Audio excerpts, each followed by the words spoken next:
তিন শ্রেণীর ব্যক্তির বিরুদ্ধে আল্লাহ বলেন আমি নিজেই কিয়ামতের দিন মামলা দায়ের করব। I will be against them in the day of judgment. Three categories of people I will be against them in the day of judgment. তিন শ্রেণীর লোক কিয়ামতের দিন তারা ছাড় পাবে না।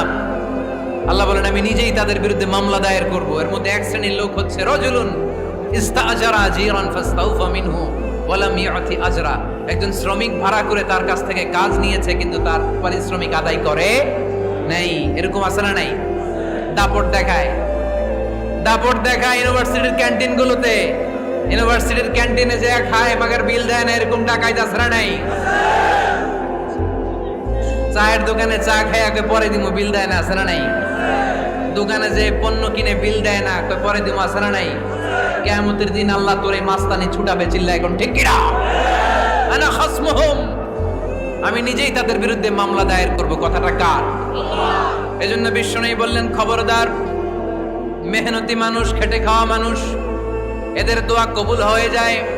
আতুল আজিরা আজরাহু ক্বাবলা আন ইয়াজিফা আরাকুহু। খবরদার, বিশ্বনবী বললেন শ্রমিকের ঘাম শুকিয়ে যাওয়ার আগে তাদের পারিশ্রমিক মিটিয়ে দাও।